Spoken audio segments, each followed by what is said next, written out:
কখনো কখনো প্রিয় কিছু মানুষের জন্য নিজের জীবনকে বড্ড বিষাক্ত মনে হয়। তখন তোমার উচিত চারপাশের মানুষকে দোষারোপ করা বাদ দিয়ে নিজের প্রতি দায়িত্বশীল হওয়া। তোমাকে আয়নার দিকে তাকিয়ে বুঝতে হবে ইদানিং তোমার মাঝে তুমিটা নেই, কারণ তুমি তোমার নিজের অবস্থান থেকে বিচ্যুত। হয়তো তুমি তখন আয়নার সামনে নিজের ভুলগুলো খুঁজে পাবে, কিন্তু এর অর্থ এই না তুমি তোমার ভুলের জন্য নিজেকে ঘৃণা করতে শুরু করবে কিংবা আরও নিস্তেজ হয়ে যাবে। এর একমাত্র অর্থ তোমার নিজেকে পরিবর্তন করার উপায়গুলো খুঁজে বের করবে। পরিবর্তনের প্রথম সত্য হচ্ছে নিজের ভুলটাকে স্বীকার করা, তারপর সেই ভুলটাকে গলা টিপে হত্যা করা। ভুলটাকে হত্যা করতে পারলে তুমি নতুন একটা পথ খুঁজে পাবে। হয়তো সেই পথ সঠিক পথে চলতে শুরু করবে কিংবা আবার ভুল রাস্তায় চলে যাবে, কিন্তু তুমি এইসব কিছুই করবে না, কারণ তুমি প্রতিনিয়ত পৃথিবীকে দোষ দিয়ে নিজের আত্মাকে হালকা করতে চাও। চারপাশের মানুষকে দোষ দিয়ে পৈশাচিক যন্ত্রণা থেকে মুক্তি পেতে চাও। হয়তো মাঝে মাঝে নিজের জীবনটাকেই অস্বীকার করে ফেলো। ধরো তুমি কারো উপর রাগান্বিত হয়ে মোবাইলটি ছুঁড়ে ফেললে, এজন্য তুমি হয়তো তাকে দোষারোপ করবে, কারণ সে তোমাকে রাগান্বিত করেছে। কিন্তু নিজের রাগান্বিত হওয়ার প্রতিক্রিয়ার ফলাফল দিন শেষে তোমাকেই ভোগ করতে হবে। সহজভাবে বলতে গেলে, কেউ যখন তোমাকে কষ্ট দেয় তখন তুমি হয়তো সেই কষ্ট সইতে পারো না, কিন্তু সেই কষ্টের প্রতিক্রিয়ায় তুমি যখন নিজেকেই কষ্ট দাও, সেটার জন্য তুমি নিজেই দায়ী, কারণ নিজেকে উপলব্ধি করার যথেষ্ট ক্ষমতা তোমার আছে। একসময় দেখবে যে মানুষটি তোমাকে প্রতিনিয়ত কষ্ট দিয়েছে, সে সব কিছু অস্বীকার করবে, নিজের দায় নিতে অস্বীকার করবে, বরং তোমাকে উল্টো বলবে সব কিছুর জন্য তোমার নিজের পরিবর্তন হওয়া প্রয়োজন। তখন তুমি তার মুখে শুনবে তুমি অনেক ইমোশনাল, তুমি অনেক অদ্ভুত রে, তুমি পাগল টাইপের। কারণ এসব না বললে তারা নিজের দোষকে আড়াল করতে পারবে না, আর তখন নিজেকে আরো বিধ্বস্ত মনে হতে থাকবে। তোমাকে বুঝতে হবে তোমার ভালো বৈশিষ্ট্য এবং খারাপ বৈশিষ্ট্য, দুর্বলতা এবং শক্তি রয়েছে। তোমার উপলব্ধি করতে হবে যে তোমার জীবনে সুন্দর কিছু জিনিস রয়েছে, যে জিনিসগুলো তোমাকে নিজের পরিবর্তন করে উপকৃত হতে হবে। অন্য কাউকে দোষারোপ করে কখনো তুমি নিজের জীবনকে সুন্দর করতে পারবে না। আমি বিশ্বাস করি যারা প্রবলভাবে ঠকে তারা কোনোদিন কাউকে ঠকাতে পারে না, বড় জোর বিশ্বাস করা ছেড়ে দেয়। আমি বিশ্বাস করি যারা ধ্বংস হয় তারা কোনোদিন কাউকে নিঃসঙ্গ করতে পারে না, বড় জোর হারিয়ে দিতে শিখে যায়। জীবন শিখিয়ে দেয় কিন্তু ধ্বংস করতে পারে না। আমি বিশ্বাস করি যারা চরমভাবে অপেক্ষা করতে জানে তারা কখনো কাউকে অপেক্ষা করাতে পারে না, বড়জোর তারা সবকিছু সম্পর্কে উদাসীন হতে শিখে যায়। তাদের উপর আর কোনো কিছুই কোনো প্রভাব ফেলতে পারে না। যাদের কথা বলার কেউ থাকে না তারাই অন্যের কথা মন দিয়ে শোনে। সম্পর্ক যাদের ভেঙে গুঁড়িয়ে দিয়েছে তারা কোনোদিন কোনো সম্পর্ক ভাঙতে পারে না। সম্পর্ক যাদের ভেঙে গুঁড়িয়ে দিয়ে গেছে তারা কোনোদিন কোনো সম্পর্ক ভাঙতে পারে না, বরঞ্চ কোনো সম্পর্কে তারা জড়ায় না। যারা ভীষণভাবে নিজের ভালোবাসার মানুষের কাছে অবহেলা পায় তারা অন্য কাউকে অবহেলা করে না কখনো, বরং বলা ভালো খুব সুন্দরভাবে সবকিছু এড়িয়ে যেতে শিখে যায় তারা। যাদের নিজস্ব গন্ধ কমে যায় তারাই প্রতিটা মানুষের বুকের খুব কাছাকাছি গন্ধটাকে চিনতে পারে। ব্যথা গিলতে গিলতে যাদের গোটা শরীরটা অবশ হয়ে গেছে তারা একমাত্র অন্যের ব্যথা খুব ভালোভাবে অনুভব করতে পারে। যারা নিদারূপভাবে অন্যের ব্যঙ্গ করার পাত্র হয়, অন্যের কাছে ছোট হয়, তারা অন্য কাউকে ছোট করার আগে 10 বার ভাবে, কারণ তারা সেই জ্বালাটা বোঝে। যারা সম্পর্ক মানিয়ে নিতে নিতে ঘেটে জল খেয়ে গেছে তারাই একমাত্র বলতে পারে গলা উচিত যে থাকতে চায় তাকে আগলে রেখো, যে চায় না তাকে যেতে দাও। মানুষকে ছাড়তে শেখো, মুহূর্তকে জড়িয়ে ধরো। আমি বিশ্বাস করি যারা অন্ধকার ভয় পায় তারাই একমাত্র আলো দেখাতে পারে প্রত্যেককে।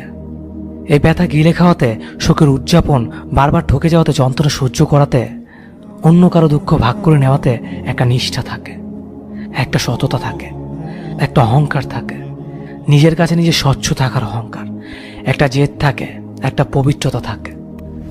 তারা কখনোই নিষ্ঠায় স্বচ্ছ করার ভাগ, ব্যথা সহ্য করার অধিকার অন্য কাউকে দিতে চায় না, কাউকেই না। যারা নিজেদের কাছে পরিষ্কার নয়, তাদের ভিতর অহংকার করার কোনো কিছুই বাকি নেই। তারাই প্রতিশোধ নিতে চায়, তারাই প্রতিহিংসায় বিশ্বাসী। আচ্ছা, কয়জন ছেলে বুকে হাত রেখে বলতে পারবে আজ তার গার্লফ্রেন্ড ধর্ষণের শিকার হলো, সে তার গার্লফ্রেন্ডকে বিয়ে করতে রাজি? কয়জন মেয়েই বুকে হাত রেখে বলতে পারবে তার বয়ফ্রেন্ড আজ সড়ক দুর্ঘটনায় একটা হাত বা একটা পা হারালেও তাকে বিয়ে করতে রাজি? এই দুটো প্রশ্ন উত্তর বের করতে পারলেই ভালোবাসার রিলেশনশিপের মধ্যকার তফাৎগুলো বের হয়ে যায়। খারাপ কিছু ঘটে গেলে সেই মানুষটাকে নিয়ে যদি আপনার লড়াই করে টিকে থাকার মানসিকতা না থাকে, তবে তা আপনার ভালোবাসা নয়, সেটা শুধু রিলেশন মাত্র। রিলেশন হচ্ছে 10 জনকে দেখে আপনি একজনকে বেছে নিয়েছেন তার গ্রহণযোগ্যতা বিবেচনা করে, আর যখন দুর্ভাগ্যবশত তার গ্রহণযোগ্যতা কমে গেলে আপনিও হারিয়ে গেলেন। ভালোবাসার গ্রহণযোগ্যতা আর অগ্রহণযোগ্যতায় কিছু যায় আসে না। ছেলেটি এখনও বেকার, এদিকে মেয়েটির বিয়ের সম্বন্ধ আসছে। মেয়েটি বারবার বিয়ে ভেঙে দিচ্ছে। রাত জেগে চিন্তার চোখে কালশিটে দাগ হয়ে মেয়েটি এখন রাত জাগা ক্লাউন। এটা ভালোবাসা? বারবার সুন্দরী মেয়েদের প্রস্তাব ফিরিয়ে দেওয়া। ছেলেটি তার কালো বেটে প্রেমিকার মাঝে সুখ খুঁজে পায়। এটা ভালোবাসা? স্বামীর 5 বছর জেল হয়েছে, প্রতিদিন সাক্ষাৎ করতে দেবে না যেন স্ত্রী সকাল থেকে জেলখানার গেটে বসে থাকে। এটা ভালোবাসা? এসিড সন্ত্রাসের শিকার, বইয়ের মুখটা চেনা যায় না, তারপর তার স্বামীর কাছে মেয়েটির রূপকথা রাজকন্যা। এটাই ভালোবাসা? শেষ কথা, রিলেশনে জড়ানো অনেক সস্তা ও সহজ ব্যাপার। আজ রিলেশন, কাল রিলেশনশিপ স্ট্যাটাস দেওয়া, পশু ঘুরতে যাওয়া, যুগল ছবি আপলোড দিয়ে রোমান্টিক ক্যাপশন দেওয়া, কথায় কথায় আই লাভ ইউ বলা, এগুলো সবাই পারে, সবাই। কিন্তু ভালোবাসতে সবাই পারে না।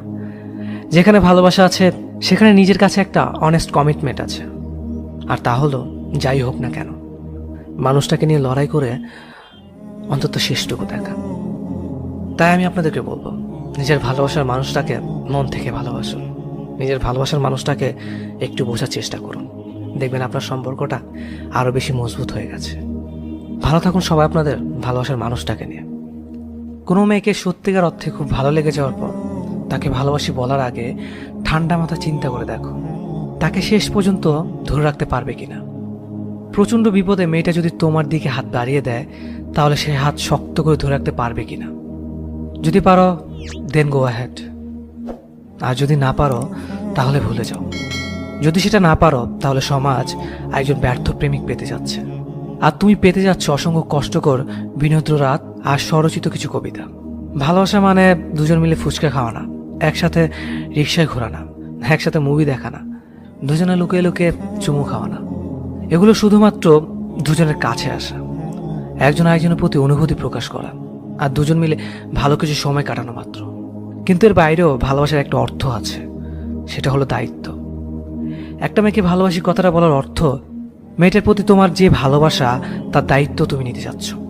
সুখের দায়িত্ব, আনন্দের দায়িত্ব, কষ্টের দায়িত্ব ও একাকিত্বের দায়িত্ব।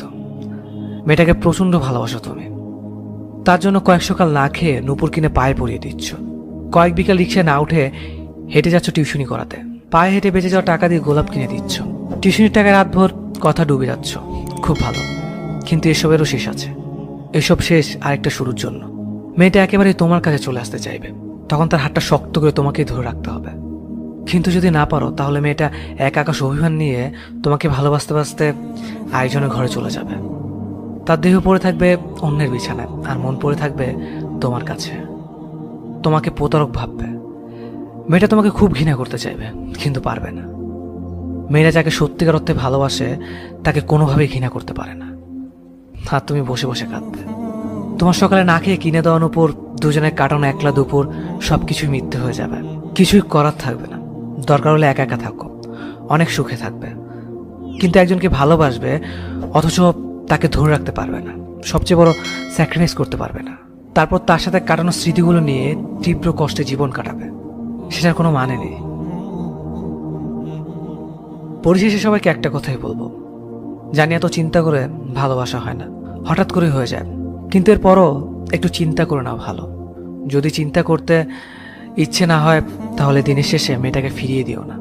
সবচেয়ে বড় স্যাক্রিফাইস করতে হলো করো, কারণ মেয়েটাও সবচেয়ে বড় স্যাক্রিফাইস করে তোমার কাছে এসেছে। তার হাত শক্ত করে ধরো। কোনো অবস্থাতেই সে হাত ছাড়া যাবে না, শত ঝড়েও না, এক ফোঁটা চোখের জলেও না। এই ভিডিওটি শেয়ার করুন আপনার কাছের মানুষের সাথে। হয়তো এই ভিডিওটি দেখার পর আপনাদের মধ্যকার অনেক ভুল সংশোধন হয়ে যাবে। ধন্যবাদ সবাইকে।